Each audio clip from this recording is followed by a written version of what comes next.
Sagalee Waaqayyoo Saamu'eel macaafa Saamu'eel isa duraa boqonnaa 3 irraan dubbisaa. Boqonnaa 3 lakkoofsa 3 kaasee isa jiru dubbisaa.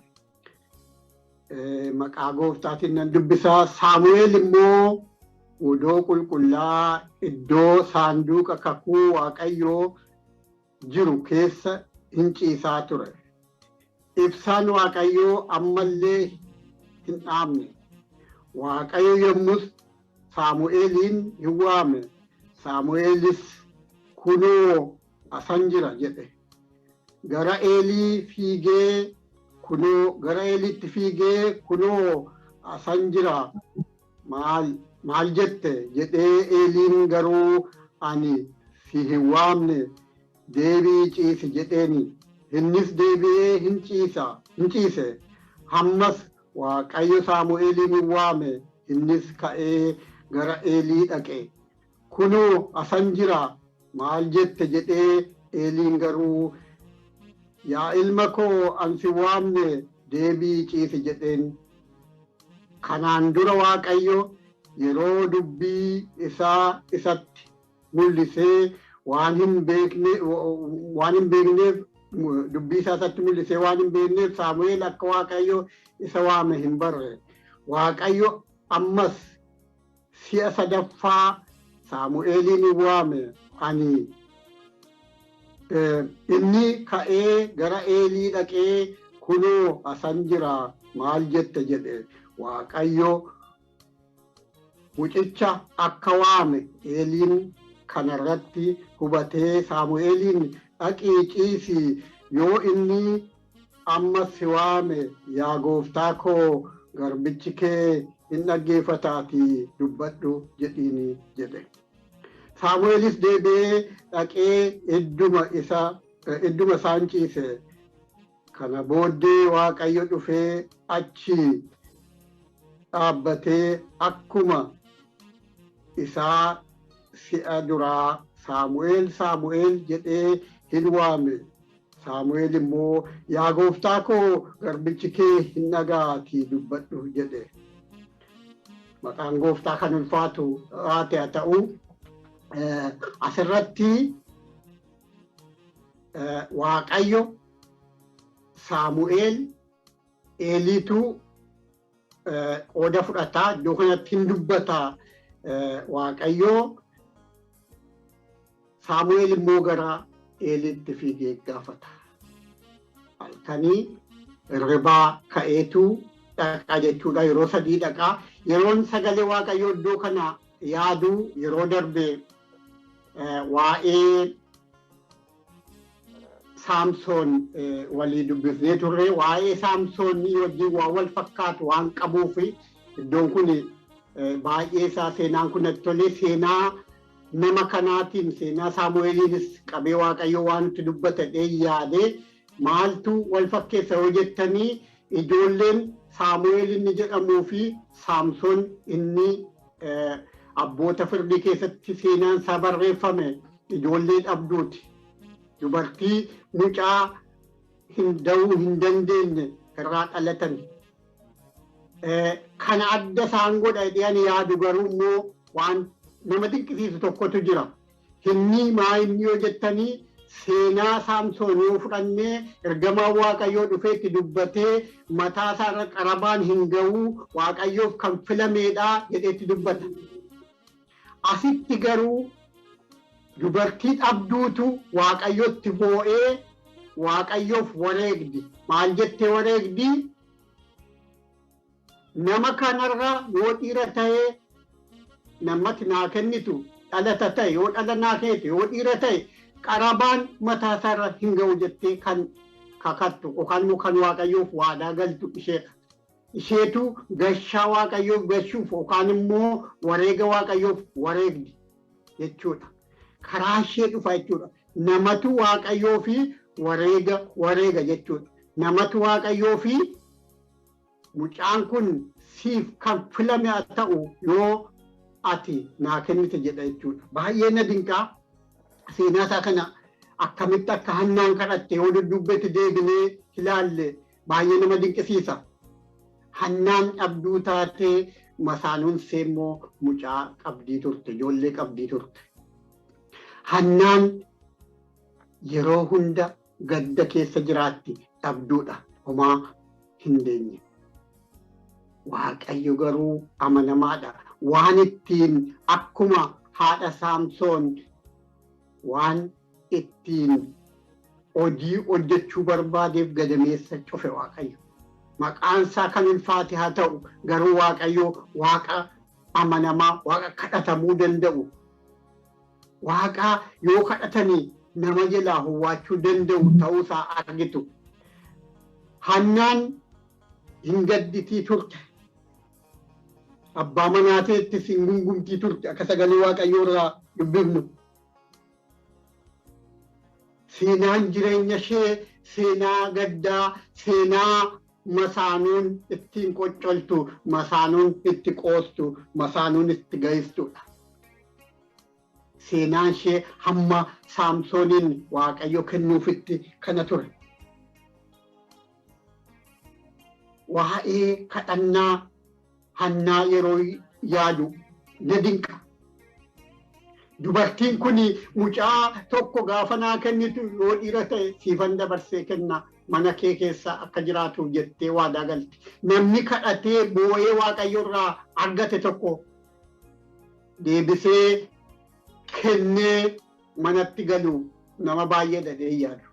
Kadhannee boonyee Waaqayyo irraa waan arganne tokko nu warara ta'a. Dabarsinee laanna natti fakkaatu. Yeroo hundeen kadhanna hin iyyina. Gaafa iyyinee kadhannee argannu ammam Waaqayyoon dura aarsaa akka dhiyeessinu hin beeku. Ani karaa koo kana yaada. Yaa obboloota koo baay'ee dinqiidha. Isaa akka kanatti kadhattee boossee gidiramtee argatte Waaqayyoof aarsaa gootee akka inni Waaqayyoon tajaajiluuf dabarsitee mucaa kana kennite. Waaqayyo maqaan isaa haa ulfaatu. Isa booddee sagalee Waaqayyoo keessaa hin dubbifnaa. Hannaa Waaqayyoo ijoolleedhaan eebbise. Isa seen kennite meeqa godhe? Ijoollee 5 akka seen deesse asirratti durba 2 fi dhiira 3 jedha. Sagalee Waaqayyoo dinqiitu ta'ee jechuudha. Kennitee hin dhabne garuu sunis yoo ta'e mucaa isheeti. Eebba guddaadha. Waaqayyoof mucaan godhanne, mucaan Waaqayyoo ijoollee Waaqayyo nuu kenne mana qulqullummaa keessa ala tajaajiltu arguun innis dinqiidha. Isa irratti immoo itti dabala Waaqayyo. Baay'ee nama dinqa. Garuu waan achi yeroo isheen jiraachaa turte, yeroo isheen Waaqayyoon wajjiniin utuu mucaa kana hin argin jiraachaa turte, yoo ilaalle garuu baay'ee ulfaataadha. Eeguun dhaabbattee Waaqayyo naa kenna, Waaqayyo irraa argadha jettee eeguun qoosaa akka hin taane argitu. Halkan boo'icha, guyyaa boo'icha akka ta'e. Tarii tokko Saamu'eel boqonnaa tokko keessaa dubbifannu nan dubbisa. Boqonnaa tokko keessaa lakkoofsi isa nama dubbadhe lakkoofsi 7 akkas jedha.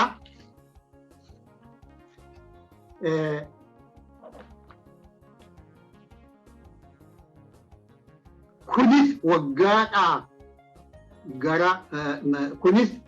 waggaadhaa gara waggaatti ittuma fufee yeroo isheen gara mana qulqullummaatti ol baatu hundumaatti masaanuun ishee hamaa ishee amma isheen boossee midhaan lagattutti ishee hin tuttuqxe turte jedha. Hin tuttuqxe turte yoo amma isheen boosse jettu yoom yeroo isheen mana qulqullummaatti ol baatu isa duna dinqe. Mana qulqullummaatti yeroo isheen mana qulqullummaatti deemtu waggaadhaan jedha. Maali kan yeroo nu mana qulqullummaatti ol baanu yeroo nu aarsaa kennuuf mana Waaqayyoo deemnu inni tuttuqu maali? Baay'ee dinqe masaanuudha. Masaanuutiyyuu tuttuqxi turte jedha sagaleen Waaqayyoo. yeroo hundumaa jechuudha. Yeroo hundumaa yeroo isheen mana qulqullummaatti ol baatu. Maaliif yeroo hundumaa ta'a? Yeroo tokko tokko nan yaada jireenya keenya keessatti ani yeroo Waaqayyoon tajaajiluuf yookaan immoo yeroo mana Waaqayyoo dhaquuf ka'u yeroo baay'ee sababa baay'ee natti humti diinni. Nan cabsee deema Waaqayyo na qarqaara.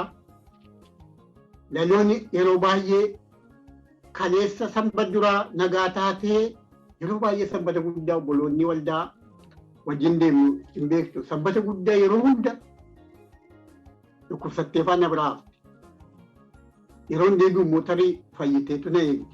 Na dinqa yeroo baay'ee maalinni yeroo mana Waaqayyoo ol baatan obboloota koo yeroo mana Waaqayyoo deemtan inni nama tuttuqu. Inni yeroo biraasa seen tuttuqtu miti. Kan na dinqisa kana yeroo biraasa nama gootii ta'aa sagalee Waaqayyoo garuu iddoo kanatti lakkoofsa 7 irratti yeroo isheen gara mana qulqullummaatti ol baatu hundumaatti yeroo isheen mana kan keessa afuun jiru jechuudha. Yeroo isheen ol baatu hundumaatti tuttuqamti dubartiin kun. Maqaan Gooftaa kan ulfaate haa ta'u garuma dhatti turte. Dhattee Eeliifaa dura dhaabbattee hin boossi turte. Waaqayyotti boossi turte. Isheen garuu hin maxxatti turte mana Waaqayyoo. 11 lakkoofsa 11 akkas jedha boqonnaa kanarraa yeroo sanatti isheen yaa Waaqayyo Gooftaa maccaa rakkinni ana garbittii kee rakkina ana garbittii keetii ilaaltee yoo ana yaadatte yoo ana irraanfachuu dhabaatte mucaa ilmaas yoo anaaf kennite ani immoo mucaa mootummaa bara jireenya isaa siif nan kenna. Haalleluuyaa. Bara jireenya isaa siif nan kenna.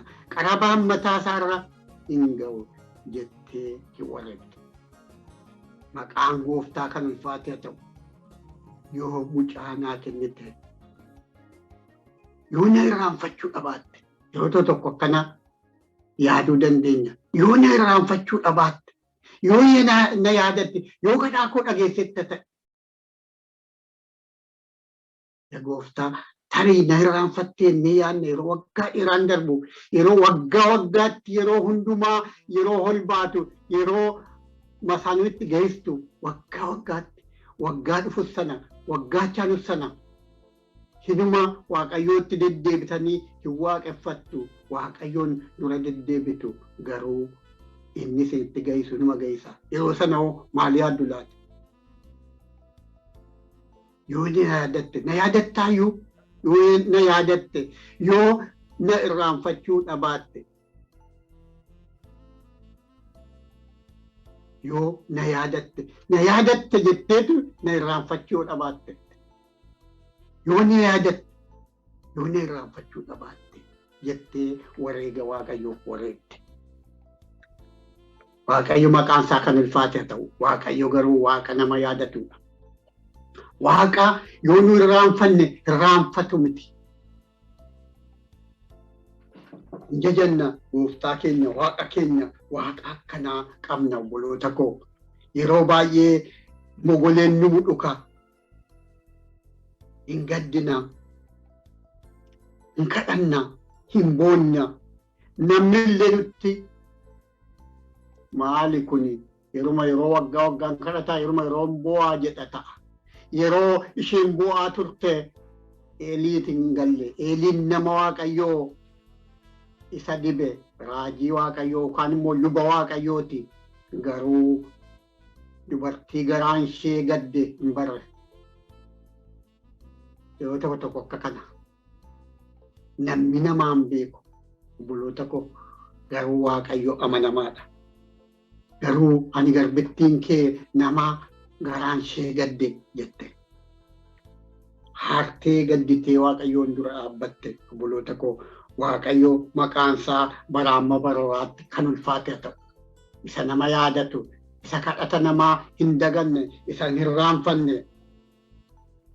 Maqaan isaa bara amma baroraatti kan ulfaate haa ta'u. Saamu'eel egaa guddachaa adeeme, mana Waaqayyootti kenname, akkuma sagalee Waaqayyoo dubbatu, akkuma waadaa galtee haxxee Waaqayyoof kennite mana Waaqayyoo keessa geggeessaa Eelii jalatti tajaajiluu jalqabe.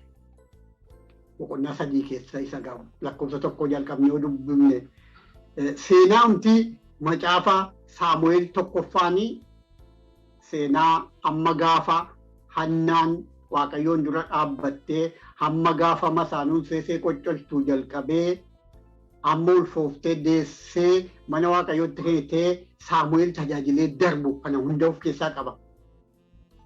Macaafni tokkoffaan Saamu'eel na dinqa nama kana isheetu wareege Waaqayyo nama isheen jette kana akka isheen feetetti waamuu isaatu na dinqa.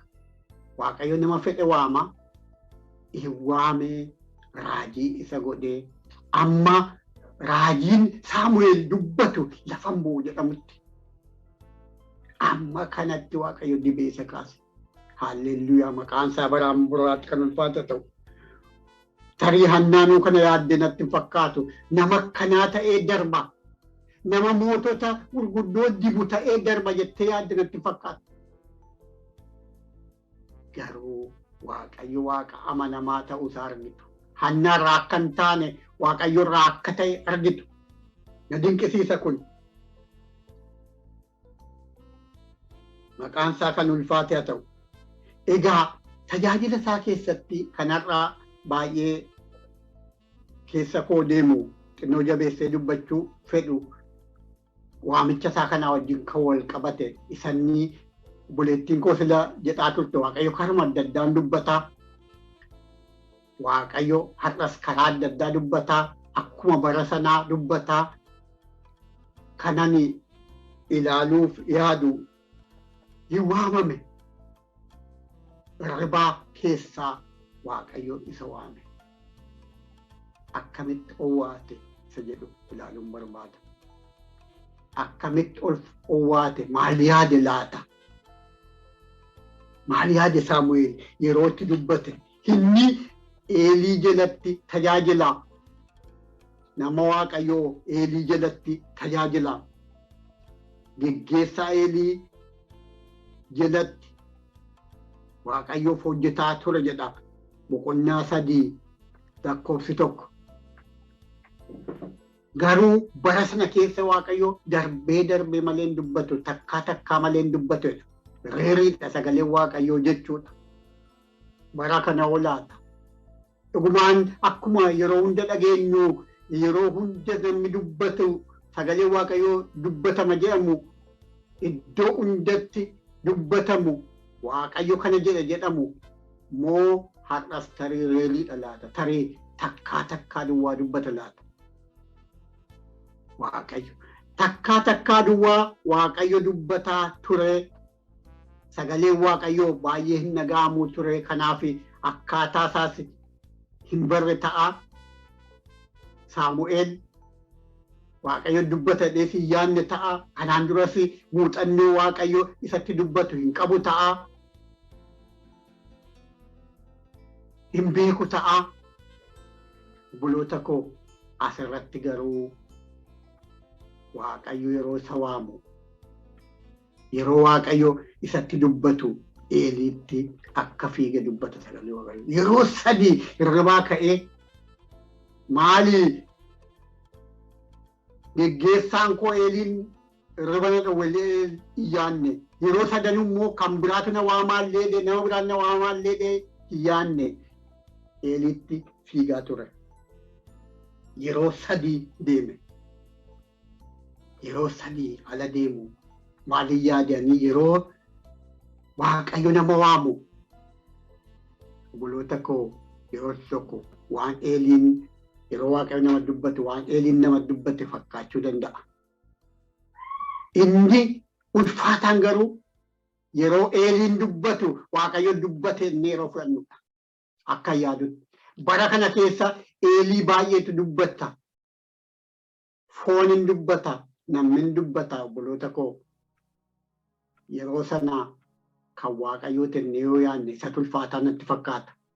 Namoonni baay'een sagalee Eelii, sagalee Waaqayyoo se'anii jalaa awwaatamii maal jette jedhanii jireenyi isaanii manca'eera. Yeroo baay'ee dhageenya waan akkana. Sagalee Waaqayyoof sagalee kan biraa adda adda baafachuu Waaqayyoon waa gargaara. Sagalee baay'eetu jira. Sagalee Waaqayyoo akka jedhutti sagalee baay'eetu jira. Diinnin dubbata, fooniin dubbata obboloota koo. Kan Waaqayyoodha duwwaa jennee deemna yoo ta'e baay'ee ulfaataadha. Waaqayyoon waa gargaaru, addaan baafachuu Waaqayyoon waa gargaaru. Hafuura waan Waaqayyoof waan Waaqayyoo hin taane dubbii Waaqayyoo irraa hin dhufneef dubbii Waaqayyoo irraa dhufe addaan ittiin baafannu Waaqayyoo anaaf isiniif haa kennu. Ulfaataadha bara kana keessa.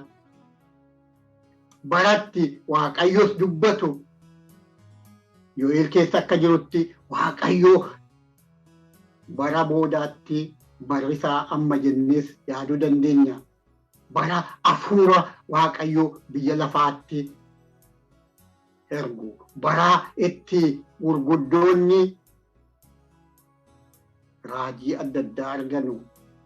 Abjuu namoonni hojjetanu, abjootanu, ijoolleen baratti abjuu abjootu, bara hafuurritti hojjetu ta'uu mala. Garuu dhugumaan hundumti wanti dhageenyu garuu Waaqayyo irraayyuu Waaqayyo nu haa gargaaru addaan baafannee deemuu akka dandeenyu. Rakkina keenya ilaallee waan akka nurra ga'aa jiru ilaallee Waaqayyo naa dubbate natti dubbate ni yaaduu akka hin dandeenye akka addaan baafachuu dandeenyu anaaf isiniin Waaqayyo gargaaru. Waaqayyo garuu amanamaadha obboloota koo. Waaqayyo Waaqa ijoollee isaatiif yaaduudha. Garuu ani yeroo baay'ee waan yaadu tokko yeroo biyya lafaarra bara kana keessattuu yeroo hafuurri Waaqayyoos muuvii godhu yeroo diinnis immoo amma ta'e saammachuuf fiigu keessa suuta jedhanii addaan baafachuu dadhabuu waan ulfaataa natti fakkaata. Suuta jedhanii ilaaluu namoonni waldaa keenya keessa kanaan dura dubbadheeraa namoonni durii jalqabnee turre. Waggaa 20 meeqa dura 28 akka kana dura waldaan kun yeroo akka waldaatti yeroo namni biyya alaa hin jirre namni muraasti duwwaan keessumattuu namni bara wal hin beekne Oromoodhaan kun yookaan saba kana kan hin jenne saba Itoophiyaatiin duwwaa wal beeku. Bara sana keessa bara waa'ee Oromoo 1990 waggaa 32 dura jechuudha. Yommuu tokko raajii argani waa'ee biyya keenyaa Waaqayyoo Oromoodhaan akka ka'u itti argisiise. Isaan Oromoon beekanuu turanii kan dura dhugaa baaneerra yeroo baay'ee Oromoo waan ta'e hin beekanuu turanii wardii kana kenneef Waaqayyo. Garuu waggaa lama 1992 amma 92tti irratti kadhachaa turan waan isaa wallaalanii hin kadhatu akka diqqatu hin ta'in geggeessa Waaqayyoo ta'ee nama jaarsa waldaa ta'an nama Ingilizii Itoophiyaa beekanu Itoophiyaa keessa Oromoo sabni jedhamu akka jiru nama beekan tokkotu itti dubbate. Waggaa lama jilbeenfatanii kadhatanii. Namni bara kana Waaqayyo irraa fudhatee dafee dubbatee dafee irra darba.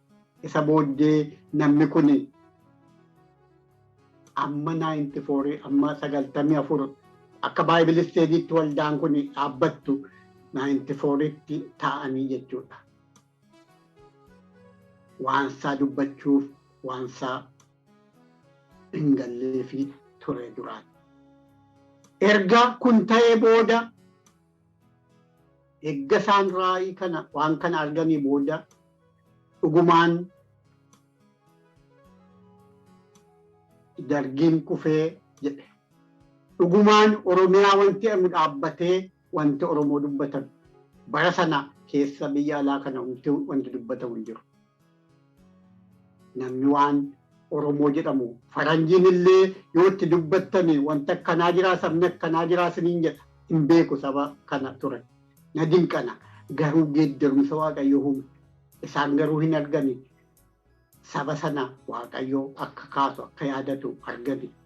Waaqayyotti argisiise. Obboloota koo maaliif yaadee Waaqayyoon eeguun illee namatti ulfaachuu danda'a. Garuu Waaqayyoo amanamaadha obboloota koo.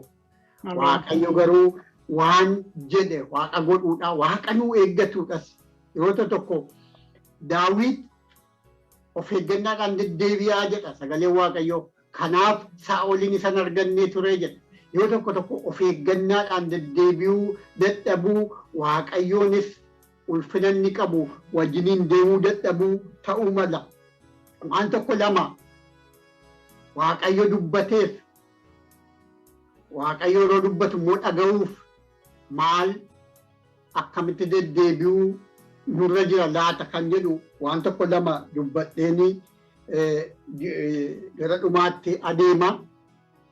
Inni tokko guddaan Waaqayyo kan dubbatu akkuma beennu kan biraa hin jiru sagalee isaarraa kan hafe. Yeroo baay'ee sagalee Waaqayyoo wallaaluurraan kan ka'edha addaan baafachuuf dadhabnaa laata jedhee yaada. Sagaleen Waaqayyoo gadi fagoodhaan yoo keessa keenya jira ta'e yoo keessa keenya akkuma sagalee Waaqayyoo jedhu bula ta'e yoo hafuura Waaqayyoo wajjin deddeebina ta'e Waaqayyoon yeroo inni dubbatu addaan baafnee beekuu dandeenya jedhee yaada. Iddoon itti Waaqayyoon dhageenyus murteessaa ta'uu mala jedhee yaada. Iddoo Saamu'eel ciise ilaala. Saamu'eel mana Waaqayyoo keessa, godoo Waaqayyoo keessa, mana qulqullummaa keessa iddoo qulqulluu jiraa ture yeroo Waaqayyo isa waamu. Iddoon itti Waaqayyoo namatti dubbatu jira. Iddoo xuraa utuu jiru Waaqayyootu dubbata jedhee baay'ee yaadu. Tarii keessaa nu baasuuf achumatti spontaneously yookaan rukutuuf yookaan akeekkachiisuuf diniina wayii gochuuf iddoo gadheettoo nu arge tariin dubbata ta'a. Kanarraa kan hafe ani yaadu gara kootiin Waaqayyo iddoo qulqullummaa Waaqa qulqullummaa guddaa keessa jiraatu waan ta'eef iddoo qulqullummaatti dubbata. Sagalee Waaqayyoo seera ba'uu boqonnaa 25 keessatti akkas jedha nan dubbisaa. Boqonnaa 25 seera ba'uu 22 irratti akkana jedha. Ani achitti sin argaa teessoo araaraa irraan kirubeel lamman saanduqa dhugaa baatuu irraa jiran gidduudhaan abboommii ani moota Israa'eliif kennu hundumaa sittan hima. Eessatti? Saanduqa lafa Waaqayyo qulqulluu qulqullootaa jedhe kan taa'u lafa haroonfaan waggaatti al tokko galanu sana yaadanna. Iddoo kirubeel faan warqee irraa hojjetamanii Waaqayyo iddoo pireezentii kooti iddoo itti argamu jedhee dubbate sana yaadanna ta'a. Iddoo sanattan sitti dubbadha jedha. Waa'ee sitti dubbadhu hundumaa sittan hima jedha. Waan sabni koo ittiin jiraatu iddoo sanatti abboommii koo sittan hima jedha. Iddoo qulqulluu sanatti, iddoo inni jedhe sanatti, iddoo sana dhaqu Museen gaafa Waaqayyoon barbaadu mana godoo Waaqayyo qulqulleessa sana lixuutu irra ture. Achi seeni jedha. Saba walitti qabe achi seeni jedha. Achitti asitti dubbadha jedha. Obboloota koo Waaqayyo iddoo inni itti dubbatus addaan baafachuun namarra jira. Waaqayyo calluma iddoo hunda dubbatadhee yaadu. Isa kanatu tarii sagalee Eeliif, sagalee Waaqa, sagalee namaaf, sagalee Waaqayyoo adda adda baafachuu nu dhowwaa laataa jedhee yaada. Akkuma dhageenyeen ulfina qabaachuun nurra jira kan Waaqayyoo keessuma keenyatti ani kana muuxannoo koo keessatti yoo raajiin dubbatamu raajiin suni hin ulfaata waan isin dhibu inni Waaqayyo irraa ta'e numa beekama. Inni asitti dhaga'ama. Yeroo tokko immoo diippii namni isin hin beekne tokko namni tasa isin hin beekne tokko akkaataan itti waan isinillee nama tokkotti hin himne yeroo asitti dubbatu dubbachuu isa duwwaa miti hafuura biraatiis tarii dubbachuu danda'a jettee yaaduu dandeessu. Garuu waan isitti dhaga'amu gammachuu tokko jira. Yeroo sanaa Waaqayyo natti dubbateera jechuu dandeenya ta'a. Addaan baafachuu Waaqayyo nu gargaaru. Waaqayyo iddootti dubbatu qaba. Haalatti dubbatu qaba. Calluma jedhee dubbatadhee yaadu. Karaa kootiin. Taree raajonni namoonni Waaqayyo kaase maal jechaa jira jechuu danda'u ta'a. Garuu ani isanitti amanu. Isan har'a bira ga'e hin dubbadha. Borummoo hin beeku. Isan har'a bira ga'e garuu akka kana akka yaadutti. Waaqayyo har'as tarii takkaa duwwaa dubbataa laata. Iddoo barbaachisaa ta'e duwwaa dubbataa laata. Isa sanas isa kana keessa galee dubbachuu hin dhiisaa laata. Isa namatti himuu barbaade duwwaa dubbataa laata. Isa jedhu nan yaada. Isa nama ijaaru tarii yookaan immoo isa nama akeekkachiisu akkuma bara Saamu'eel fa'aa dubbataa laata. Iddoo alan jedhu fakkeenyaa fi manuma keenya keessa ta'uu danda'a. Televezyiinii irraa fiilmiin taane ilaalaa yookaan immoo akkaataan taanetti Hindii irraa ilaalaa Waaqayyo natti dubbata jedhee yoo yaada ta'e tarii karaa kootiin natti ulfaata. Maaliif haalatti Waaqayyoon qunnamu keessa hin jiru. Haalatti hafuurri qulqulluun anaaf isa gidduu jiru. Hafuurri qulqulluun natti dubbatu keessa hin jiru yoo ta'e jechuu kooti. Haala Waaqayyoo namaaf kennutu jira. Haala qulqulloonni ittiin deddeebi'antu jira. Namootuma hundatti dubbachaa oola jedhee yaadu. Kiristoos yeroo dubbatu hoolonni koo sagalee koo beeku kan ormaa immoo hin beekan isa duukaan bu'anudha. Wangeelii Yohaannis 10 irratti hoolonni koo sagalee koo beeku. Sagalee isaa beeku duukaa deemu. Sagalee ormaa garuu hin beekan. Hin dhaga'anu duukaas hin deeman jechuudha. Kanaaf hin waamamne waan ta'aniif hoolonni suni Kiristoosiin sagalee isaa beeku. Eeliin tarii yeroo 2 yeroo 3 yeroo Saamu'eelitti himame sadaffaa irratti yaade ta'a.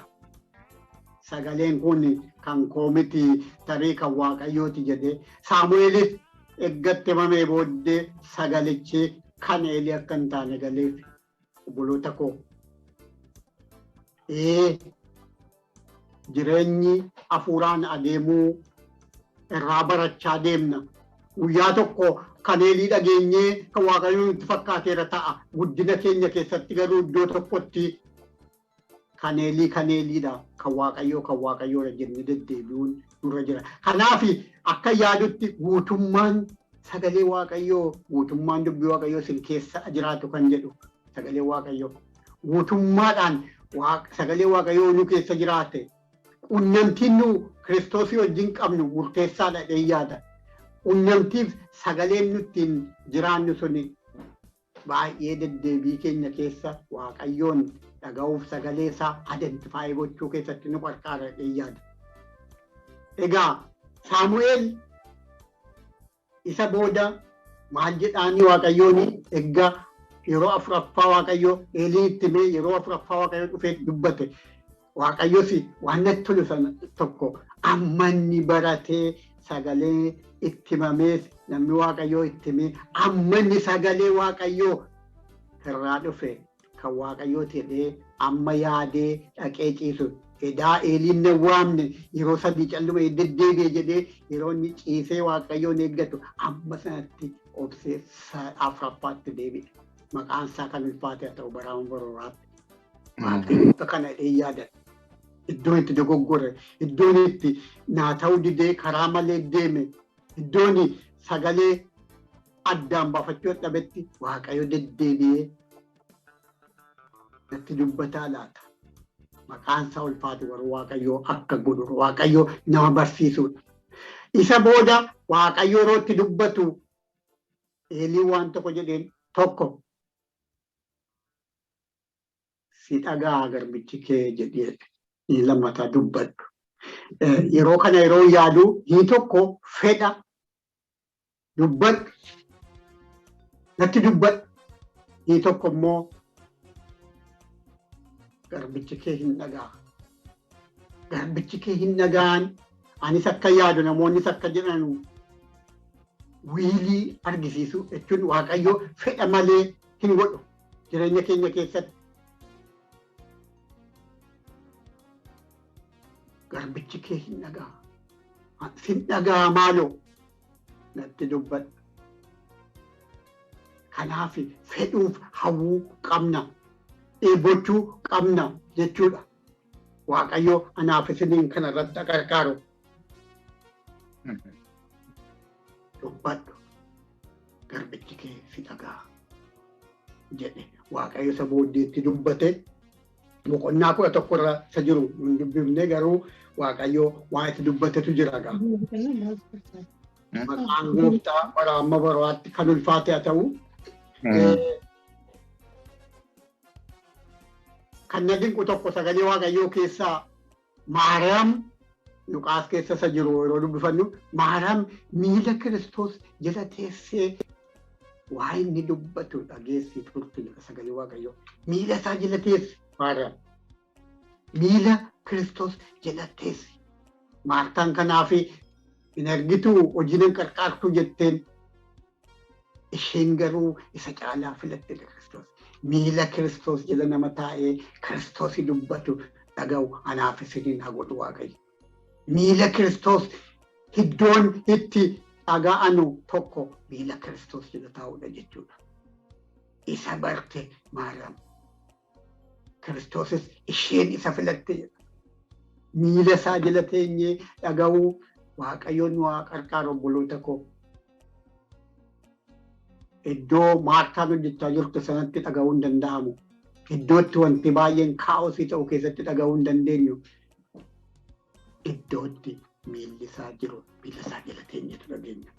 Gooftaan anaaf isin qarqaaru. Sagalee Waaqayyoo waa'ee seenaa Iliyaasii amma tarii dubbisuuf illee ta'een beeku macaafaa moototaa tokkoffaa 9 irraa inni jiru Iliyaasii karaa dheeraa deeme. Eessa tabba Waaqayyoo lafa Waaqayyoo itti dubbatu sana ga'uuf. Tariiyyuu yoo dubbisnes gaariidha. Daddafeen dubbisuu yaada.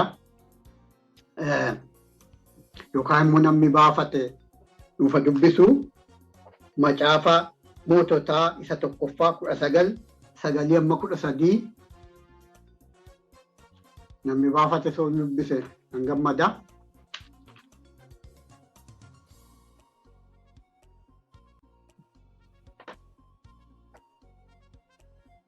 Macaafa moototaa 19 isa duraa 19 baafadheera nan dubbisa. Tulluu sanarraa yommuu ga'es holqa dhagaa tokko keessa lixee achi keessa hin bule. Kunoo dubbiin Waaqayyoo gara isaa dhufe. Yaa Eliyaas as maal hojjetta jedhee isa gaafate. Inni immoo deebisee sabni Israa'el kakuu siif galan dhiisanii iddoo aarsaa kee dhiigaan diiganii raajota keessa billaadhaan waan fixaniif si Waaqayyo gooftaa maccaaf baay'ee nani naafee ture. Raajota kee keessaa anuma duwwaatu hafe. Anumayyuu immoo ajjeesuu hin barbaadu jedhe. Waaqayyo immoo ani achinan darbaatii holqa keessaa bahi rogee tullichaa irra fuula koo dura dhaabbadhu. Iddoo exactly lafa ni dhaabbatu, lafa ni dhaga'uuf dhaabbachuun isa jiru holqa keessaa bahee akka dhaabbatu itti dubbata Waaqayyo. Yommus qilleensi hamaan humna qabeessi jabaan tullicha tattaraaree kattawan dadayyaasee Waaqayyo dura hin darbe. Waaqayyo garuu isa keessa hin ture. Qilleensicha booddee immoo socho'ii lafaatu ta'e. Waaqayyo garuu socho'icha lafaa sana keessa hin turre. Socho'icha lafaa booddee immoo ibidda dhufe. Waaqayyo garuu ibidda keessa hin turre. Ibiddicha booddee immoo wanta akka sagalee asaasuutu dhaga'ame. Eliyaas yeroo kana dhageettii wayyaa isaa dhagaatti wayyaa isaa fuulatti haguuggatee gadi ba'ee balbala holqa dura hin dhaabbate. Kunoo sagaleen yaa Eliyaas asii maal hojjetta jedhu hin dhaga'ame. Sagaleen hin dhaga'ame. Waaqayyoon dubbate. Maal keessa dubbate? Lafa cal jedhee jirutti. Yeroo dadayya'us sagaleen Waaqayyoo jira inni yaadna ta'a. Yeroo boba'us sagaleen Waaqayyoo jira inni yaadna ta'a. Waaqayyoo akkaataa sana duwwaatti dubbata fa'aa inni yaadna ta'a. Garuu asitti yeroo suuta jedhe keessa dubbate Waaqayyo maqaan isaa ulfaatu. Yeroo suuta jedhu sin dubbata jechuudha Waaqayyo. Akkaataa adda addaatti dubbata. Waaqayyo karaa tokkoonis lamaanis hin dubbata, namni garuu hin hubatu jedha. Sagalee Waaqayyo karaa adda addaatiin dubbata, namni garuu hin hubatu. Waan baay'eedhaan karaa faarfannaa dubbata Waaqayyo. Karaa lallabaa dubbata Waaqayyo. Karaa adda addaatiin dubbata Waaqayyo. Isa kana duwwaa miti. Karaa sagalee isaa gaduu wakaanee sagalee Waaqayyoo ana dubbifnu hinni adda ta'e nutti mul'atu jira. Nutti dubbatu. Waaqayyo maqaan isaa ulfaatu. Yeroo wacanu duwwaa, yeroo hallelluuyaa jedhamu duwwaa miti jechuudha. Anaaf kan na gale inni asirratti yeroo cal jedhe Waaqayyo dubbate. Yeroo cal jedhe Waaqayyo dubbate. Yeroo asaasame yeroo sana yeroo Waaqayyo dubbate. Halkan keessa abjuudhaan nama dubbata Waaqayyo. Waaqayyo raayiidhaan karaa adda addaatiin dubbata. Garuu adda baafannu obboloota koo Waaqayyo nu haa gargaaru. Adda baafannee deddeebi'uu akka dandeenyuuf. Hundumtuu dubbatameefis anaaf jennee tarii yaaduu dhiisuun gaarii natti fakkaata. Adda baafadhe isa kam inni Waaqayyo, isa kam reemaan koo, isa kam inni anaaf ta'e sun isa kam. Waaqayyo nu haa gargaaru. Yeroo tokko immoo hin jira akka Yoseef Waaqayyo abjuudhaan nutti dubbatee isuma himna. Yeroo kaan immoo namoonni nurratti ka'u ta'a. Yeroo ofii keessanii duwwaadhaaf qabattanii teessanus hin jira. Nama tokkotu Waaqayyooti na waame jedhee wajjin hojii hojjennaa ture yeroo tokko. Garuu nama tokkotti hin dubbanne haqan dubbadhaa nuun jedha. Manaa kottu hin dubbanne waggaa dheeraa irratti kan ture jedhe. Waaqayyo tajaajilaaf na waamee jedhe. Saayinsiidha hojjeta. yeroo dheeraas immoo yerootti Waaqayyo dura turree inni kun anaaf jennus immoo jiraachuun gaariidha. Yoosef obboloonni isaas hubataniiru ta'a booda erga Gibxii dhaqanii isaanii jilbeenfatee isa dura quummaadu yeroo argu innis yaadee sagalee Waaqayyo sabdunti dubbate sana Waaqayyoon dubbate miti itti argisiise garuu karaa sanaa isin dubbate Waaqayyo yeroo sana yaadataniiru ta'a garuu utuu dura yaadeera ta'e innis isaanis yaadaniiru ta'e akkam gaarii ture sila garuu tummuu cal jedheera ta'es tarii gaarii ta'a laata yaada garuu Waaqayyo maqaan isaa ulfaatu utuu immoo isaan irratti ka'uu dhabaatanii karaan inni Gibxii dhaqee akka sana ta'us immoo tariin jiruu laata. Sasna yaada. Waaqayyo maqaan isaa ulfaatu.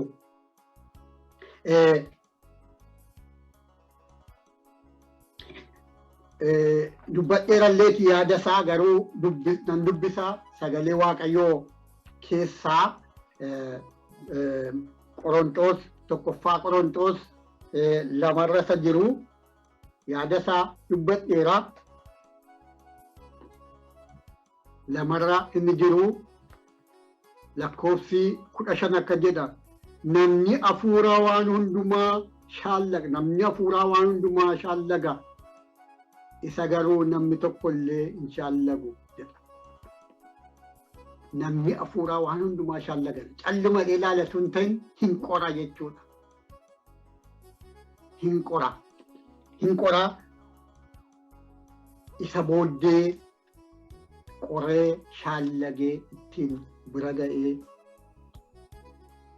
isa hin taaneef isa ta'u addaan baafatee deddeebi'a jechuudha. Waaqayyo maqaan isaa bara amma borowaatti kan ulfaate ta'u. Waaqayyo obboloota koo amanamaadha. Waaqayyo Waaqa kaleessa garbicha isaatti dubbatee kaleessa waamee har'a anaaf dhiisu miti. Waaqayyo Waaqa amanamaadha waan ta'eef. Waaqayyo Waaqa nuus uumee nu jaallatu waan ta'eef har'as Waaqayyo hin dubbata.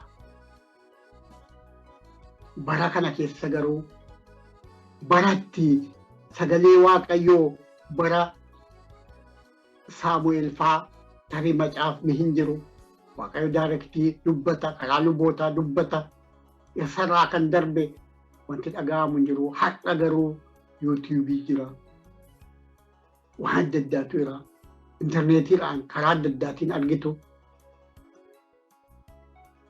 Sagalee Waaqayyoo barachuuf Waaqayyoo waan guddaa nuu kaa'eera. Garuu of eeggannaan hin barbaachisa. Qoruun hin barbaachisa. Isuma argine hundumaa hin fudhannu jechuudha ofii keenyatti.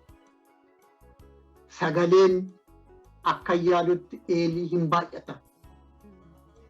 Bara kana keessumattuu Afrikaa biyya keenya fa'aa yoo fudhattan hin baay'ata sagalee eelii jedhee yaada. Kuni akka itti yaaduudha. Isan jedhu hunda fudhachuu seerran jiru. Garuu ani akka nama nutti sagalee eeliitu mancaasaa jira waa hundayyuu. Kanaaf of eeggannaan obboloota koo hin barbaachisa. Walii akeekkachiisuun hin barbaachisa.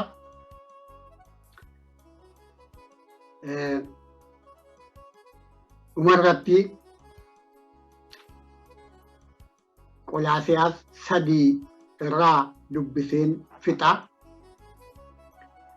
16 irratti akka jedha dubbiin Kiristoos akka badhaadhummaa isaatti isin keessa haa jiraatu. Ogummaa hundumaan wal barsiisaa, wal gorsaas. Qooqa garagaraatiin, faarfannaa galataatiin, weedduu hafuuraatiin galata garaa keessanii Waaqayyoof faarfattaa. Keessumattuu kanan istireesii gochuu yookaan eenyuchuu barbaade dubbiin Kiristoos akka badhaadhummaa isaatti isin keessa haa jiraatu. Ogummaa hundumaan wal barsiisaa. Ogummaa hundumaan wal barsiisaa. Wal gorsaas. jedha. Waaqayyo nu haa gargaaru, Waaqayyo nu haa gorsu, isa dhageenye Waaqayyo keessa keenya bulchuu eebbifamaa.